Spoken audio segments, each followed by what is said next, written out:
सियासी मैदान की हर बड़ी खबर से आगाह रहने के लिए हमारे चैनल आजाद सियासत को सब्सक्राइब करें और बेल आइकन को प्रेस करें। खान साहब की सियासत जो है हमेशा जो है वो सड़कें गरमाने पे रही हुई है। आप खान साहब को देख लें, जब से उन्होंने वर्ल्ड कप जीता और उसके बाद जब वो निकले बाहर, चाहे वो शौकत खानम के लिए चंदा इकट्ठा करना हो, चाहे वो अपनी पॉलिटिकल मूवमेंट चलाएं, या उनका जो है 2011 अक्टूबर का शानो शौकत वाला जलसा हो, उनका सिर्फ एक ही मोटिव रहा कि सड़कों को गरमाया जाए, एक रिवोल्यूशनरी, एक इनकलाबी।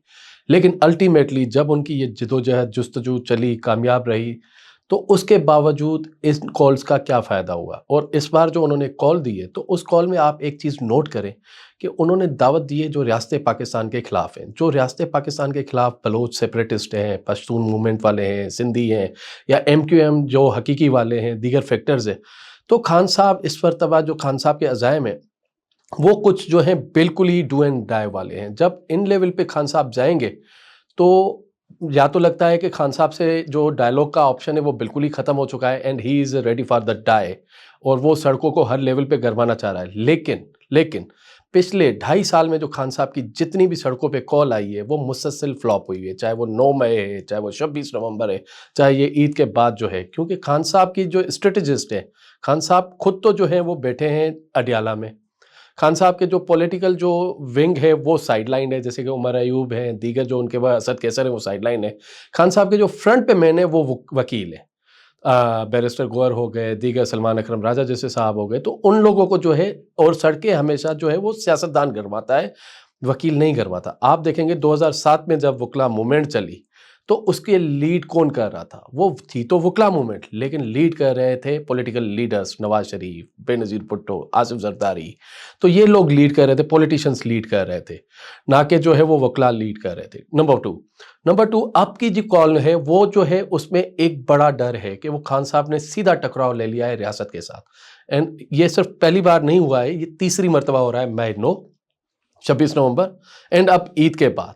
तो अब लोग भी तंग आ चुके हैं, और मरियम नवाज की जो क्रिटिसिज्म है, या शहबाज शरीफ की है, कि लोग अब जलाओ घेराव नहीं चाहते, वो घर चलाना चाहते हैं, वो स्टेबिलिटी की तरफ जाना चाहते हैं, वो पाकिस्तान को चलाना चाहते हैं।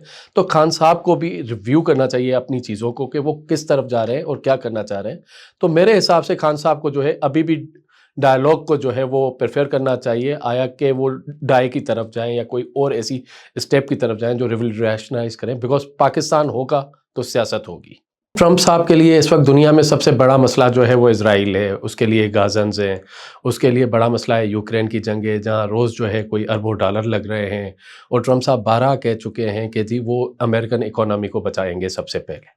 वो इसलिए कनाडा पे भी टैक्सेस लगा रहे हैं, वो चाइना पे भी टैक्सेस लगा रहे हैं, वो इंडियन प्राइम मिनिस्टर मोदी की प्रेस कॉन्फ्रेंस में भी बैठ के ट्रेड और तिजारत की बातें कर रहे थे। क्योंकि आपको पता होगा रिसेंटली एक बड़ा जो है इस सदी का मुआहदा हुआ, India Israel UAE United states का, I2U2 का। तो उसका यही एक प्रो था कि प्रॉस्पेरिटी लाई जाए, इकोनॉमिक रिवाइवल हो, चीज़ों का हो।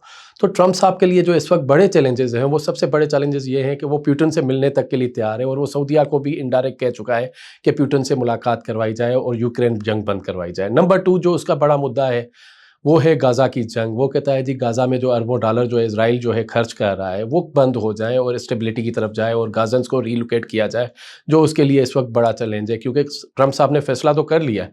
अब रही बात पाकिस्तान की, तो पाकिस्तान इस वक्त इंटरनेशनल पॉलिटिक्स में नोवेयर, ना तो इंटरनेशनल कोई ऐसी कोई पड़ोसी बॉर्डर्स पे कोई जंग चल रही है, ना पाकिस्तान के कोई ऐसे कॉन्फ्लिक्ट चल रहे हैं, ना ही पाकिस्तान चाहेगा कि वो किसी ऐसे प्रेशर में आए।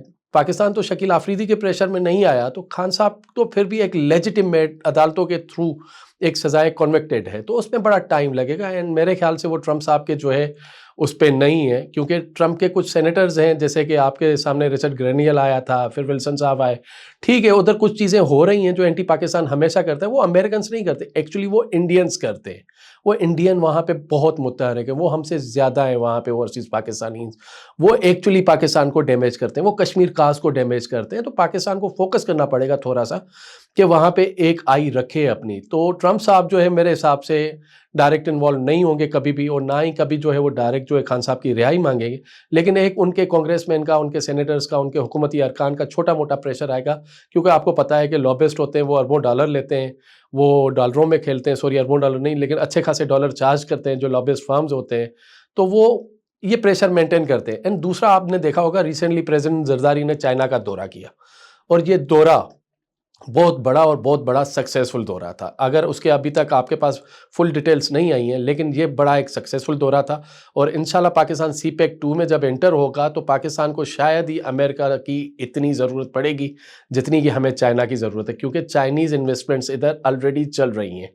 हमें उनको स्ट्रेंथन करना चाहिए, हमें स्टेबिलिटी की तरफ जाना चाहिए, और हमें फोकस करना चाहिए कि चाइना के साथ हमारे कितने ताल्लुकात अच्छे होंगे। प्रॉब्लम ये है तहरीक इंसाफ का, जो खान साहब के लिए भी सबसे बड़ा मसला उन्होंने किया हुआ है। यकीन माने तहरीक इंसाफ का अगर सोशल मीडिया विंग ना होता तो खान साहब आज बरी होते, बाइज्जत बरी होते, शायद वो दोबारा पॉलिटिकल सिस्टम का हिस्सा भी होते।